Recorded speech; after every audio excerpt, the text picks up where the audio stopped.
Hello everyone, welcome to the JS fitness zone. This is your fitness trainer JP.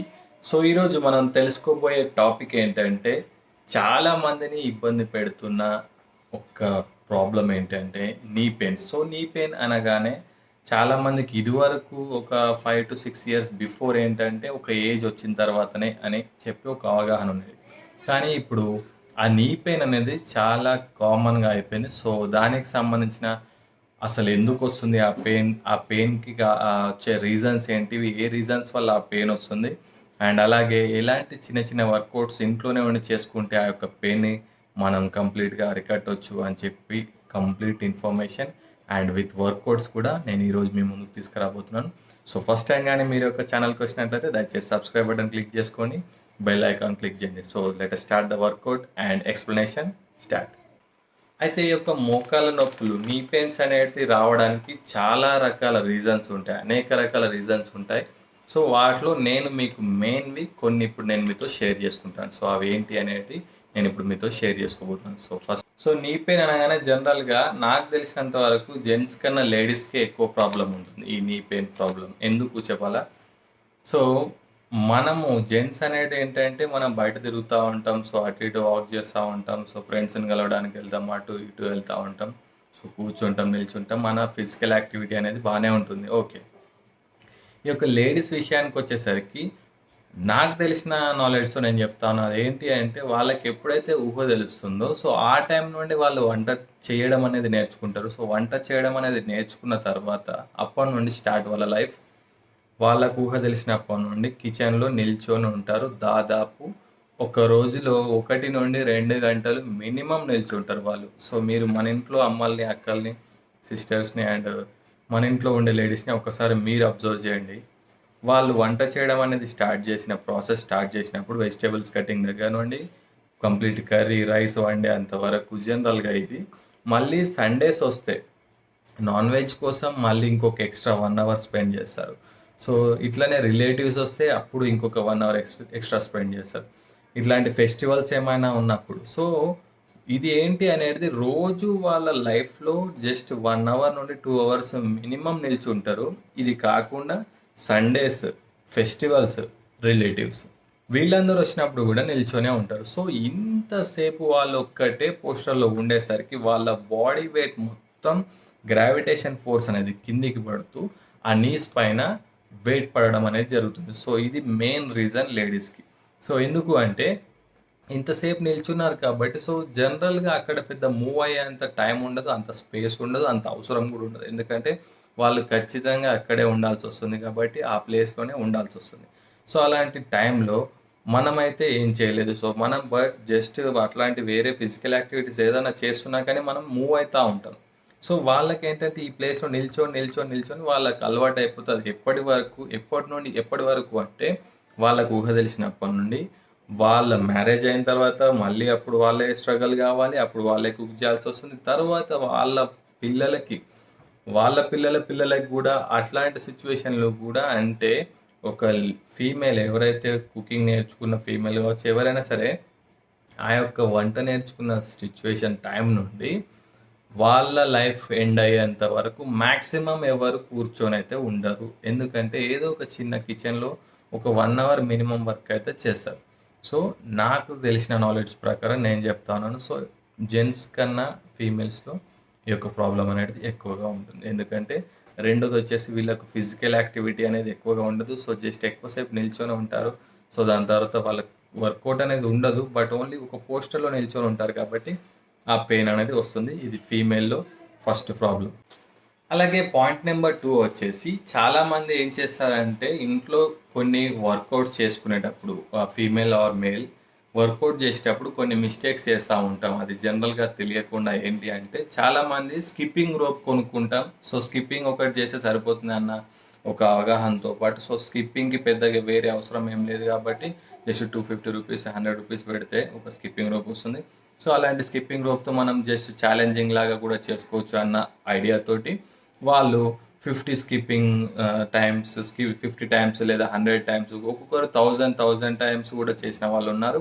So, వాటిని variations కూడా చేసేవాళ్ళుంటారు. So, ఇక్కడ problem ఏంటి అంటే చాలా మందికి తెలియని రీజన్ ఏంటంటే ఆ మెయిన్ ఒక షూస్ అనేది వాళ్ళు కరెక్ట్ మెయింటైన్ చేయకపోవడం మాత్రమే.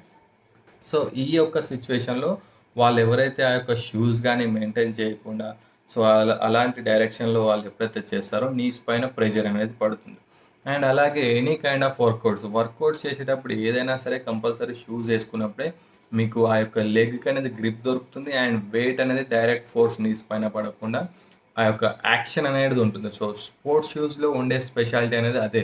సో చాలామంది వర్కౌట్ చేసేటప్పుడు నన్ను కూడా చాలామంది అడిగారు. ఏంటి అంటే వర్కౌట్ చేసేటప్పుడు షూస్ అవసరమా అని చెప్పి. సో ఒకప్పుడు దంగల్ అని చెప్పి మనకు ఐడియా ఉంటుంది. సో అక్కడ ఎందుకు అంటే దేవుని ఫోటోస్, దేవుని ఒక సెంటిమెంట్ అనేది ఉంటుంది కాబట్టి సో జనరల్‌గా లోపలికి అలౌ అయ్యేటప్పుడు వాళ్ళకు షూస్ గానీ, చెప్పులు గానీ అట్లాంటివి అలౌ చేయరు. ఎందుకంటే దాది అక్కడ సాంప్రదాయంలాగా ఉంటుంది. అదేవిధంగా వాళ్ళిచ్చే ఆ యొక్క రెస్పెక్ట్ అన్నమాట. సో దంగల్‌కి అట్లాంటి ఆర్ట్‌కి వేరే. బట్ ఇట్లాంటి ఇంట్లో ఉండి చేసుకునేటిది లేదా జిమ్‌కెళ్ళి చేసే వర్కౌట్స్‌లో మాత్రం ఖచ్చితంగా షూస్ ఏసుకోవాల్సొస్తుంది. ఇది పాయింట్ నంబర్ 2. తర్వాతొచ్చేసి ఏజ్ ఫ్యాక్ట్ ఉంటుంది. ఏజ్ ఫ్యాక్ట్ అదేవిధంగా కాల్షియం డెఫిషియన్సీ గూడా ఉంటుంది. అలాగే చాలామంది అపార్ట్మెంట్స్‌లో ఏం చేస్తారంటే, సో ఓకే. అపార్ట్మెంట్ మొత్తం నీట్‌గానే ఉంటుంది కదా అని చెప్పి జనరల్‌గా షూస్ ఏసుకోకుండా నార్మల్ స్లిప్పర్స్ గానీ, శాండిల్స్ గానీ ఏవైనా సరే ఉంటే వాటి చుట్టూ రౌండ్స్ ఏయడం అట్లాంటివనేది చేస్తా ఉంటాం. అది గూడా రాంగ్ థాట్. ఎందుకంటే అట్లాంటి టైంలో మనకు నీస్ పైన ప్రెషర్ పడే అవకాశం అనేది ఎక్కువగా ఉంటుంది. సో ఇట్లాంటివి బేస్ చేసుకొని అండ్ అలాగే జాగింగ్, రన్నింగ్, స్కిప్పింగ్ ఇట్లాంటి ప్రతి ఒక్కటి కూడా మనకు తెలియకుండా నీస్ పైన ఎఫెక్ట్ పడే ఛాన్సెస్ ఉంటాయి. వితౌట్ షూస్ చేసినప్పుడు. బట్ పోస్చర్ కరెక్షన్ చేసుకుంటూ మనం ఎక్కువ నీస్ పైన పడకుండా ఎవ్రీ టైమ్ ఆ నీస్‌ని మనం ఏంటంటే లాక్ చేయకుండా సాఫ్ట్ నీస్ పెట్టేసి గాని నడిచినప్పుడు అప్పుడు మనకు ఆ యొక్క ఎఫెక్ట్ అనేది డైరెక్ట్ నీస్ పైన పడదు. సో సాఫ్ట్ నీస్ పెట్టి నడవడానికి ట్రై చేయండి. నీస్‌ని చాలామంది ఏం చేస్తారంటే ఫర్ ఎగ్జాంపుల్ ఇది నీస్ అనుకుంటే ఈ బ్యాక్ సైడ్ అనేది ఈ ఇట్లా ఈ యొక్క ప్రెషర్ అనేది ఇస్తా ఉంటారన్నమాట. సో నిల్చున్న ప్లేస్‌లో ఈ నార్మల్‌గా ఇది సాఫ్ట్ నీస్ అయితే దీన్ని బ్యాక్ సైడ్ స్ట్రెచ్ చేస్తారు. సో ఇప్పుడు డైరెక్ట్‌గా ఆ వెయిట్ అనేది వచ్చేసి నీస్ పైన పడతా ఉంటుంది. సో ఇట్లాంటి డైరెక్షన్ చేసినప్పుడు నీస్ పైన వెయిట్ పడుతుంది. ఇది ఇంకొక ప్రాబ్లమ్ లాగా మనం కాలిక్యులేట్ చేసుకోవచ్చు. ఈ నీ లాకింగ్ ఎవరు చేస్తారు అంటే జనరల్‌గా కొన్ని స్పెసిఫిక్ ప్రోగ్రామ్స్ అనేటివి ఉంటాయి. అవేంటి అంటే భరతనాట్యం తీసుకుంటే, సో నాట్యం అంటే భరతనాట్యం చేసేవాళ్ళు ఆ యొక్క లెగ్‌ని కింద ట్యాప్ చేస్తా ఉండాల్సొస్తుంది. సో వాళ్ళకి అట్లాంటి టైంలో ఆ నీ ఆటోమేటిక్‌గా నీ లాక్ చేయడం, అన్‌లాకింగ్ చేయడం అట్లాంటి వర్కౌట్స్ లాగా వాళ్ళకి ఆ యొక్క స్టెప్ మూవ్‌మెంట్స్ అనేటివి ఉంటాయి. అండ్ అలాగే రెండోదేంటంటే దాంట్లోనే Bharatanatyam and any kind of workouts డాన్సులు కూడా ఉంటాయి. సో డాన్సెస్ చేసినప్పుడు కూడా నీ లాకింగ్ అనేది తెలియకుండా జరిగిపోతూ ఉంటుంది. అండ్ అలాగే ఈ యొక్క వర్కౌట్స్ కానివ్వండి, వర్కౌట్స్ చేసేటప్పుడు చాలామందిని అబ్జర్వ్ చేయండి. మీరైనా సరే, మనమైనా సరే, ఎవరైనా సరే చేసేటప్పుడు ఫర్ ఎగ్జాంపుల్ బైసెప్ కర్ల్స్ మనం చేస్తున్నప్పుడు నిల్చునే పొజిషన్ ఎప్పుడైనా సరే స్టాండింగ్ పొజిషన్ సాఫ్ట్ నీస్‌తో ఉండి మనం పోస్చర్‌ని స్ట్రెయిట్‌గా పెట్టుకొని స్పైనల్ కార్డ్ అనేది స్ట్రెయిట్‌గా పెట్టుకొని చేసినప్పుడు ఎక్స్‌ట్రీమ్ లెవెల్ వెయిట్ పడుతుంది. సో బట్ చాలామంది వీడియోస్ కూడా మీరు చూడండి. వీడియోస్‌లో గాని ఎక్కడైనా సరే చాలామంది 90% పీపుల్ చాలామందికి తెలియక నీ లాక్ జేసి వర్కౌట్ చేస్తా ఉంటారు. ఇది డైరెక్ట్ నీస్ పైనే వెయిట్ పడుతుంది. ఇది ఇంకొక ప్రాబ్లమ్‌లాగా గూడా చూసుకోవచ్చు మనం. డాన్స్ గానియచ్చు, భరతనాట్యం గానియచ్చు, వర్కౌట్స్ కావచ్చు ఇవి. అండ్ అలాగే స్క్వాట్స్ చేసేటప్పుడు గానియండి, లేదంటే వాకింగ్ లంచెస్, లేదంటే మార్షల్ ఆర్ట్స్ ఏదైనా సరే తీసుకున్నప్పుడు ఆ యొక్క నీస్ పైన ప్రెషర్ పడకుండా సాఫ్ట్ నీస్ పెట్టుకొని మనం ఆ యొక్క ఆర్ట్ ఏదైతే ఉందో ఆ యొక్క ఆర్ట్‌ని కంప్లీట్ సాఫ్ట్ నీస్ పైన గాని ముందుకు వెళ్ళగలిగినామంటే అప్పుడు మనకు నీస్ పైన ఎఫెక్ట్ అనేది రాదు. నేను ఎందుకు ఇన్ని స్పోర్ట్స్‌ని, డాన్స్‌ని ఎందుకు తీసుకుంటున్నానంటే ఒకప్పుడు జస్ట్ ఒక ఏజ్ తర్వాతే నీ పెయిన్ వచ్చేది. ఇప్పుడు ప్రతి ఒక్కరికి కామన్ అయిపోయింది కాబట్టి చెప్తా ఉన్నాను. అండ్ అలాగే ఇంకొక ప్రాబ్లమ్ ఏంటి అంటే స్టేర్స్ పైన. ఎవరైనా సరే మెట్లు ఎక్కడం అనేది ఒక టైంలో ఫాస్ట్‌గా ఎక్కేస్తాము. సో, దిగేటప్పుడు అనేది ప్రెషర్ అనేది డైరెక్ట్ నీస్ పైన పడతా ఉంటుంది. సో, ఇట్లాంటప్పుడు ఏం చేయాలంటే ఇట్లాంటి టైంలలో మనం స్టేర్స్ స్ట్రెయిట్‌గా ఎక్కకుండా కొంచెం సైడ్‌కి తిరుగుతూ ఎక్కితే దానివల్ల కూడా మనకు వెయిట్ పడకుండా ఉంటుంది. సో, ఎక్కేటప్పుడు కూడా మనము నీస్ పైన బాడీ వెయిట్ మొత్తం ఎయకుండా so, back and hamstring, glute మసిల్స్‌ని యూజ్ చేసుకుంటూ ముందుకెళ్ళినప్పుడు ఆ యొక్క మనకేంటి అంటే ఈ మసిల్స్ ఉన్నాయి గదా! క్వాడ్రిసెప్స్ మసిల్ అంటాం. ఏదైతే థై మసిల్ ఉంటుందో క్వాడ్రిసెప్స్ అంటారు. జనరల్‌గా చాలామందికి తెలియనిదేంటంటే లోవర్ బాడీ వర్కౌట్‌ని స్కిప్ జేస్తారు. సో, ఇది గూడా మెయిన్ రీజన్ నీ పెయిన్ రావడానికి. ఎందుకంటే అప్పర్ బాడీ వెయిట్ పెరిగిపోయి బైసెప్స్ ట్రైసెప్స్ మజిల్ మొత్తం మస్కులర్ డెవలప్మెంట్ అవుతుంది. బట్ లోవర్ పరిస్థితి ఏంటి? ఎన్ని రోజులకైనా కానీ ఒకవేళ హ్యాండ్స్ సైజ్ తక్కువ ఉన్న డెఫినేషన్ లేకపోయినా ఉండొచ్చు, కానీ నీ పెయిన్ ఉంటే మనం ముందుకు వెళ్ళగలమా, ఒకవేళ నీ పెయిన్ ఉంటే మన సొంత పనులు మనం చేసుకోగలమా అన్న ఒక కాన్సన్ట్రేషన్ కానీ మీకు ఉన్నట్లయితే ఖచ్చితంగా నీ లాక్ చేయకుండా మనం ఉండడానికి ట్రై చేస్తాం. ఇది ఇంకొక పాయింట్ లాగా గుర్తుపెట్టుకోండి. అయితే ఈ నీ పెయిన్ అనేది ఎలాగుంటుంది అంటే, కొంతమందికి నీ పాపింగ్ సౌండ్ అంటారు. సో నీస్లో ఒక చిన్న సౌండ్ అనేది వస్తూ ఉంటుంది, ఇట్లా ఈ విధంగా చిట్కలు వేసినట్టుగా. సో క్లిచిక్ క్లిచిక్ అనే ఒక సౌండ్ అనేది వస్తూ ఉంటుంది. అది చాలా మందిలో డిఫరెంట్ సౌండ్స్ అనేది వస్తుంటుంది. దాన్ని నీ పాపింగ్ సౌండ్ అని చెప్పి అంటారు. అండ్ అలాగే ఆ యొక్క డిఫరెంట్ ప్లేసెస్లో ఆ యొక్క పెయిన్ అనేది వస్తుంది. షిన్ బోన్లో రావచ్చు, సో పటిల పెయిన్ రావచ్చు, లిగమెంట్స్ పెయిన్ రావచ్చు. సో ఇట్లాంటివి అనేవి డిఫరెంట్ పెయిన్స్ అనేవి వస్తూ ఉంటాయి అన్నమాట. సో వీటిని మనం ఫైండ్ అవుట్ చేసుకున్న తర్వాత దీనికి కావాల్సిన వర్కౌట్స్ని మనం క్రియేట్ చేసుకోవాలి. అండ్ ఆ వర్కౌట్ ప్యాటర్న్స్ని 2 to 3 వీక్స్ వరకు ఫాలో అవుతే మనకు ఆ యొక్క పెయిన్ అనేది తగ్గుతుంది. బట్ మీరు ఎప్పుడైనా సరే ఇట్లాంటి క్రిటికల్ వర్కౌట్స్ చేసేటప్పుడు నా సజెషన్ ఏంటి అంటే, మీరు మీ యొక్క సొంత డాక్టర్ ఎవరైనా ఉంటే ఖచ్చితంగా వాళ్ళని కన్సల్ట్ అయిన తర్వాతే వర్కౌట్ చేయడం మంచిది. ఎందుకంటే నేనైనా సరే ఎవరైనా సరే యూట్యూబ్లో జస్ట్ అపోనెంట్, ఇప్పుడు మీరెవరో నాకు తెలియదు కాబట్టి నేను నా కైండ్ ఆఫ్ నా ఫోకస్తో నేను ఒక వర్కౌట్ డిజైన్ చేసి నేను చెప్పేస్తూ ఉంటాను.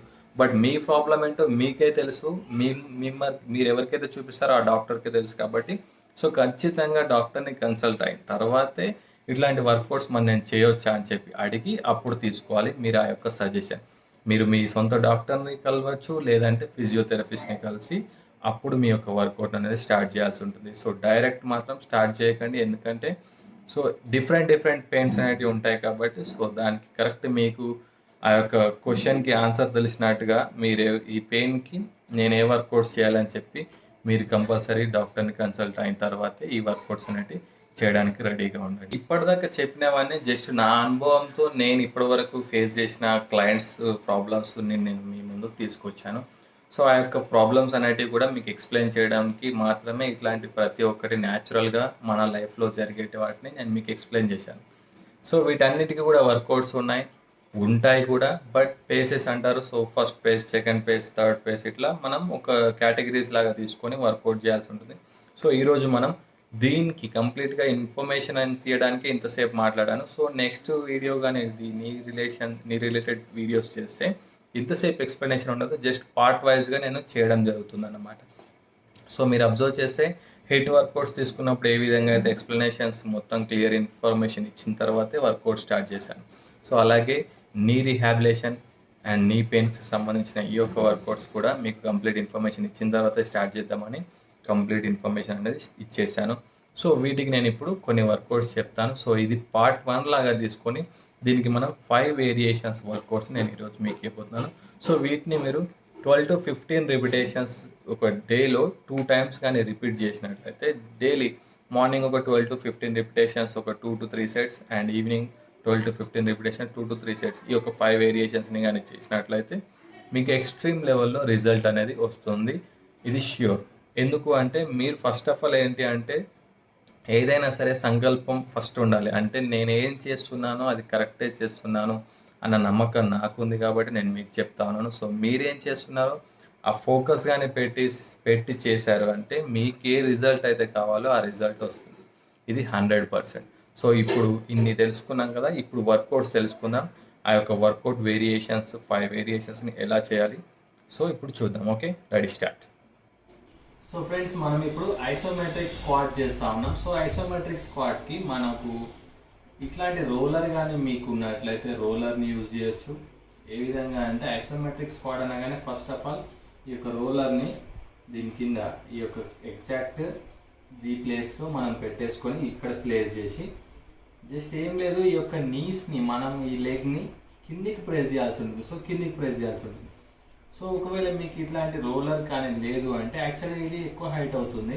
సో రోలర్ కానీ లేదు అన్నప్పుడు మీరు ఇట్లాంటి వాటర్ బాటిల్ని కానీ తీసుకోవచ్చు. సో వాటర్ బాటిల్ అయినా సరే ఇక్కడ పెట్టేసి సో నీని ఎక్కువ కిందికి ప్రెస్ చేస్తూ ఉన్నప్పుడు ఆటోమేటిక్గా ఈ యొక్క క్వాడ్రిస్ మసిల్ అంటాం. సో దీన్ని టైట్ చేయాల్సి ఉంటుంది మనం. సో స్క్వీజ్ చేసినప్పుడు ఈ యొక్క ప్రెషర్ అనేది కింది డైరెక్షన్లో మనం ప్రెషర్ ఇవ్వాల్సి ఉంటుంది. సో ఇది ఇట్లాంటి వేరియేషన్కి బాటిల్ కానీ ఒకవేళ లేనట్లయితే మనము టవల్ని కూడా తీసుకోవచ్చు.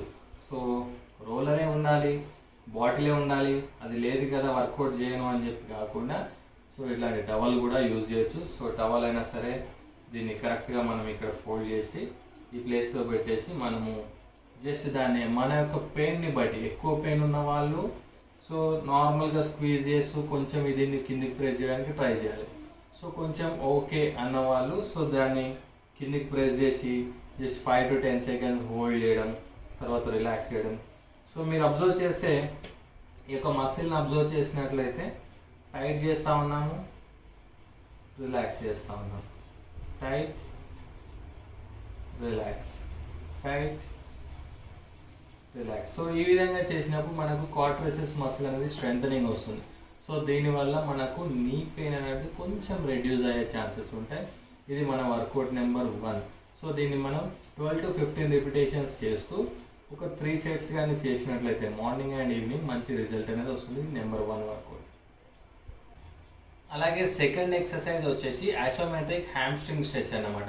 ఇది మనము యాక్చువల్గా పడుకొని కూడా చేయొచ్చు. సో ఈ విధంగా పడుకొని కూడా చేయొచ్చు, లేదంటే కూర్చొని కూడా చేయొచ్చు. మీకు ఎట్లా కంఫర్ట్గా ఉంటే అట్లా చేయడానికి ట్రై చేయండి, బట్ చేయండి.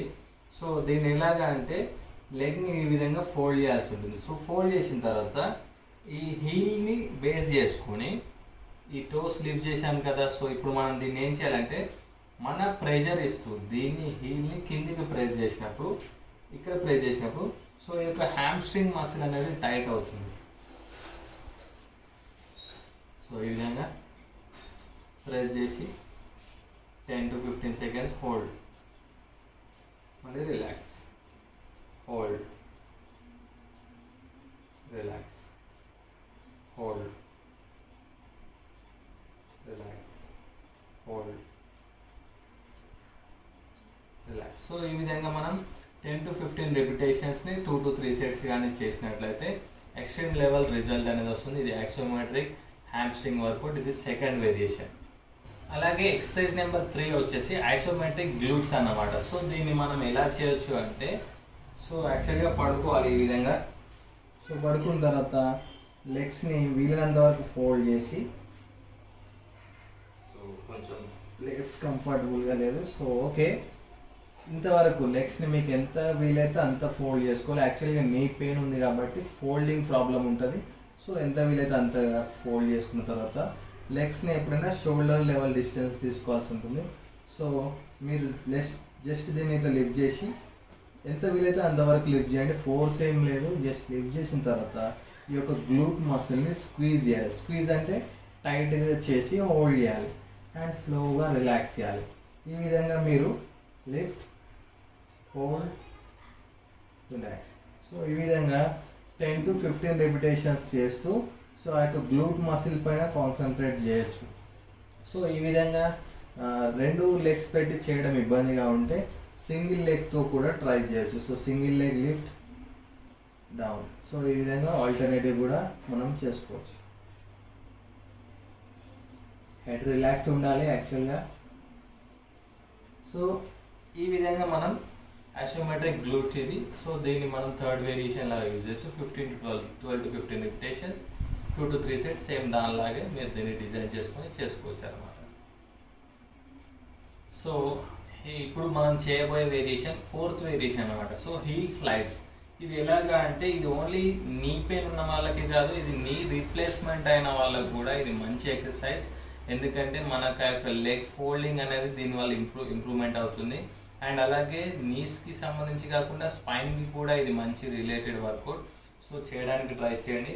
సో దీన్ని మనం చేయాల్సిన ఏం లేదు, జస్ట్ స్ట్రైట్గా పడుకొని సో లెగ్ని ఫోల్డ్ చేయాలి. ఇట్లా మంచిగా నార్మల్గా మీరు నార్మల్ కంఫర్ట్ పొజిషన్లో పడుకొని లెగ్ని జస్ట్ ఇంతే లిఫ్ట్ చేసి మీకు ఎంతవరకు వీలైతే అంతవరకు కంఫర్ట్ జోన్లోనే ఉండాలి ఎప్పుడైనా సరే. ఎక్కువ స్ట్రెయిన్ కాకుండా నార్మల్గా జస్ట్ ఫోల్డ్ చేస్తూ ఓపెన్ చేయాల్సి ఉంటుంది. సో ఈ విధంగా చేసినప్పుడు మీకు ఇవి లెగ్ స్లైడ్స్, హీల్ స్లైడ్స్ అంటారు. సో ఈ విధంగా చేసినప్పుడు మంచి ఆ యొక్క ఫ్లెక్సిబిలిటీ కూడా ఇంప్రూవ్మెంట్ అవుతుంది దీనివల్ల. సో వీలైతే మీరు ఎంత కంఫర్ట్గా ఎక్కడి వరకు అక్కడి వరకు చేస్తూ స్లోగా ఇంటెన్స్ లెవెల్ పెంచుతూ వీలైతే దీన్ని కంప్లీట్ 90 degrees వరకు ఈ వర్టెక్స్కి టచ్ అయ్యేంత వరకు ఇక్కడ దాకా కూడా తీసుకొని రావచ్చు. సో బట్ స్టార్టింగ్లో మీరు చేసేటప్పుడు సో జస్ట్ లిఫ్ట్ చేయాలి స్లోగా అవుట్. సో ఈ విధంగా each leg 10 to 15 counts, 2 to 3 sets. So ఈ విధంగా చేసినప్పుడు మనకు ఆ యొక్క లెగ్ స్ట్రెంగ్త్ అండ్ ఫ్లెక్సిబిలిటీ కూడా ఇంప్రూవ్మెంట్ అవుతుంది. ఇది వర్కౌట్ నెంబర్ 4. సో దీంట్లో లాస్ట్ ఎక్సర్సైజ్ వచ్చేసి వాస్టియోస్ మీడియాలిస్ ఆబ్లిక్ అంటారు. సో విఎంఓ అనే మసిల్ అన్నమాట. ఆ విఎంఓ మసిల్ అనేది ఏంటి అంటే ఇక్కడ చూసారా, సో ఈ యొక్క ప్లేస్లో అబ్జర్వ్ చేస్తే సో మీకు తెలుస్తుంది కదా. సో ఈ విధంగా ఇక్కడ ఉన్న ప్లేస్లో మనకు ఈ విధంగా అబ్జర్వ్ చేస్తే ఇక్కడ కనిపిస్తుంది కదా. సో ఇది ఆ మసిల్ అన్నమాట, విఎంఓ మసిల్ అనేది ఇది. సో దీన్ని బేసిక్గా మనము ఓన్లీ నీ పెయిన్, నీ సర్జరీ అయిన వాళ్ళే కాకుండా మ్యారథాన్ రన్నర్స్, జిమ్నాస్టిక్స్ చేసే వాళ్ళు ప్రతి ఒక్కరికి కూడా, జనరల్గా రన్నింగ్ చేసే వాళ్ళకి ప్రతి ఒక్కరికి కూడా ఈ యొక్క మసిల్ అనేది స్ట్రెంథనింగ్ చేసుకుంటే చాలా బెస్ట్ అన్నమాట. అండ్ అలాగే మీరు ఈ యొక్క మసిల్ని ఎక్కువ బాడీ బిల్డర్స్ లోపల చాలా బాగా క్లియర్గా కనిపిస్తుంది. సో చాలా మందికి రేర్గా ఉంటుంది. అండ్ అలాగే అథ్లెటిక్స్ కూడా, అథ్లెటిక్ పర్ఫార్మెన్స్ చేసే వాళ్ళు అథ్లెట్స్కి కూడా ఆ యొక్క మసిల్ అనేది క్లియర్గా కనిపిస్తుంది. సో దీన్ని మనం ఎలా చేయాలి అంటే ఈ యొక్క మసిల్ని స్ట్రెంథనింగ్ చేసుకోవడానికి సో మనకు వీలైతే సేమ్ ఇందాక చెప్పినట్టు ఫస్ట్ వేరియేషన్లో సో మనకు రోలర్ పెట్టుకోవచ్చు, వాటర్ బాటిల్ పెట్టుకోవచ్చు, లేదా ఇట్లాంటి టవల్ పెట్టుకోవచ్చు. సో పెట్టిన తర్వాత ఫస్ట్ చేసినప్పుడు మనం వేరియేషన్లో స్ట్రైట్గా లిఫ్ట్ చేసాం కదా. సో ఇప్పుడు లెగ్ని ఈ యొక్క హీల్ని 45 degrees సైడ్కి రొటేట్ చేయాల్సి ఉంటుంది. సో సైడ్కి రొటేట్ చేసి సో లిఫ్ట్ చేయాలి. లిఫ్ట్ చేసినప్పుడు అబ్జర్వ్ చేస్తే ఇక్కడ మసిల్ అనేది కాంట్రాక్ట్ అయింది.